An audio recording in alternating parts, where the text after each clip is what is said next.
I think it was a brilliant deadline day. Second biggest spending January of all time by Premier League clubs, and some happy fans out there, but some disappointed ones as well. I'm looking at Arsenal and West Ham supporters in particular. I'm sure they're going to have lots to say about their club's lack of activity, certainly in terms of incomings. I've got an idea. We'll have a whole bunch of fans on this morning, Alex, and West Ham and Arsenal fans will be amongst them.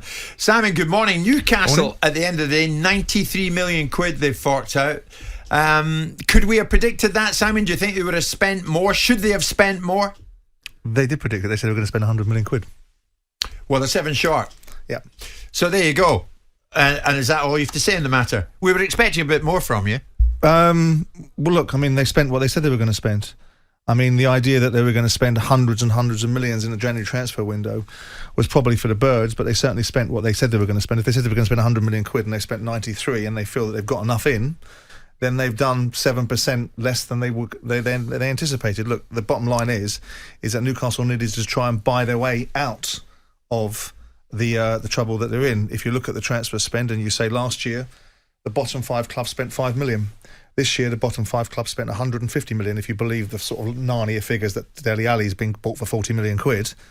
And then you turn around and say, okay, that the transfer spend this January has been distorted by one club that has ultimately got a very different landscape than it had a year ago. So when we're comparing and contrasting transfer spends and looking at arguments about pre-COVID and post-COVID, they are dramatically distorted by the change of ownership of one particular football club. So I think it will probably do them enough, but there's some very interesting dynamics, because not only have they got against another club that have brought some players in, they've changed managers, you've got a Watford team that have changed a manager to a very, very capable manager. So all of this makes it a very intriguing bottom 5, bottom 6 battle to stay in the Premier League, doesn't it? I think when it comes to Newcastle, £100 million was the figure that I was always told, as Simon has mentioned there. But I did say last week it's fluid if other deals become available. And I do know they were still trying to chase deals yesterday that would have taken the spending beyond 100 million. We know about Jesse Lingard, the young lad from France who ultimately turned down a move to Newcastle. They're happy with their window. They feel like they've got some good Premier League experience. They've got some good characters as well. I think that was important. They didn't want mercenaries. They were frustrated with the way that Manchester United handled the Jesse Lingard situation. I think he will be as well. And he's not the only one. Dean Henderson, I'm told, very unhappy that Manchester United turned down requests for him from Newcastle and Watford. No, but it's a problem for United because it's not the most harmonious dressing room anyway. And you've got at least 2 players there now who want it out. Don't you think it's a bit of a source for Newcastle to be frustrated at how another football club wants to hold its assets together? I imagine Man United were frustrated when they asked about one of the Longstaff brothers a few years ago, and Newcastle came up with some ridiculous figure of 50 million quid. It's not another club's gift to be frustrated with another club, because ultimately it's Manchester United asset. They can do what they want. If they want to write off the cost implications of whatever they do with Jesse Lingard or the goalkeeper, that's their gift. Newcastle didn't have to be frustrated. They could have written a £12 million cheque out if they stay in the Premier League. Well, I think it would have been more than that in the end, because I think the eventual figure they were quoted, this bonus payment for survival, was 14 million. That would have made it a £17.5 million loan fee. And the goalposts seemed to keep changing. They were encouraged by Manchester United. This could happen. Ralph Rangnick has twice given Jesse Lingard his blessing. And ultimately, the parameters of the deal kept changing on deadline day. That's not particularly helpful for anybody. I was going to ask you, Simon, do you think Man United's job to help Newcastle? Is it Man United's job to help Newcastle then? I can remember trying to sign James Beattie from Southampton years ago, and every time I met the asking price, Rupert Lowe raised the price. That's how did you feel about that? I felt that it was the way that you do business, and then eventually you cut your nose off, or despite your face, or you move on to someone else. Jesse Lingard isn't the only player on the planet. They could have moved somewhere else if they wanted to position themselves in the last week of the transfer window or last 10 days chasing after Jesse Lingard. Then that was their planning.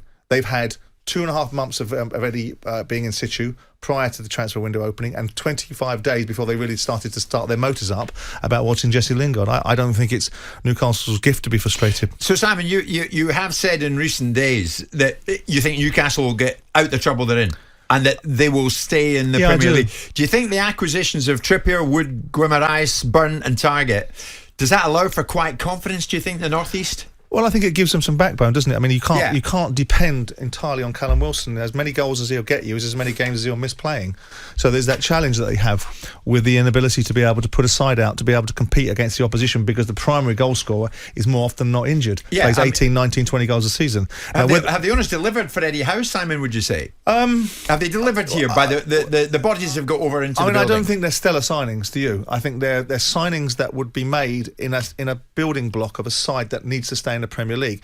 For me, I look at it and go, you could have set the skylight if you really wanted to, because there's no parameters. You've got no financial fair play governance around you, because Mike Ashley, whether you like him or you loathe him, ran a business that ultimately ran in profit for most of the time. So you're carrying a lot of gains forward. Yeah. So you could have gone out and set the skylight. But I think probably the reality is that Newcastle won't be able to do that until they stabilise themselves in the Premier League and give these players that will see the project, insofar as they see it as a project rather than a financial opportunity, a launch pad to say, right, well, we're going to back this particular agenda. You wonder if Manchester City, when they had Mark Hughes and they made those Robinho signings and it's really started to go stellar, if they'd have been in the bottom three at that particular turn of the season, whether they'd have been able to light the sky up in the way that they did. Yeah. So it's difficult for Newcastle. I think Newcastle have done. You and I were agreed last night, Alex. They've done pretty impressive business. They got burned over the line just at the end there. It seemed tidy business. It remains to be seen if it's enough business to keep them in the top flight. It's that key word, character, isn't it? If you look at Kieran Trippier, I think he is a stellar signing. They got him in very early in the window. They wanted to make a statement. Dan Burn, anyone who's worked with him at Brighton would tell you what a terrific professional he is. The same with Matt Targett. And I get Simon's point about Callum Wilson. I think if Callum Wilson's fit, Newcastle stay up, no problem. But they do have other assets in that area. Sam Maximan is a match winner on his day. Almiron off the bench can make an impact. I think Chris Wood will get goals given the right delivery. It's defensively where Newcastle have really been undermined this season. And if you look at it, they've basically signed a whole new back four. So I think that's really important. Yeah, and Burn will have a lot to do with that, won't he? All 6'7" of them. Manchester United fans getting in touch. Here's Darren, who's an avid listener to this show, I'm pleased to say, a big Man United fan. Good morning, guys. As a United fan, I think it's great that we didn't send Jesse Lingard and Dean Henderson to Newcastle, because why would United want to help a team that's potentially going to be fighting them for top four in a few seasons from now? And he's got a point. Yeah, that's how it might turn out. I think that has to be a factor, because if you look how easy they made it in the end for Donny van der Beek to go to Everton, and how easy they were willing to make it for Phil Jones to go to Bordeaux, they were willing to let him go without any kind of financial reimbursement. The fact they played hardball over Jesse Lingard, A, maybe because the circumstances in their squad have changed, but B, I think there is a factor that a school of thought, look, if we help these guys stay up this season, next season that's another team to chuck into the mix for the top four. There's no contractual value in Jesse Lingard. There's contractual value in Donny van der Beek. Donny van der Beek going out and performing at Everton will probably leverage Everton into buying him in the summer, or leverage another club. Jesse Lingard is out of contract, so there's no commercial value in anything being helpful for another football club unless you're going to get given the financial incentive to do so. So they're very different apples to compare with. Jim White and Simon Jordan. Monday to Friday mornings from 10 on AM, on DAB, via the talkSPORT app and on your smart speaker. talkSPORT.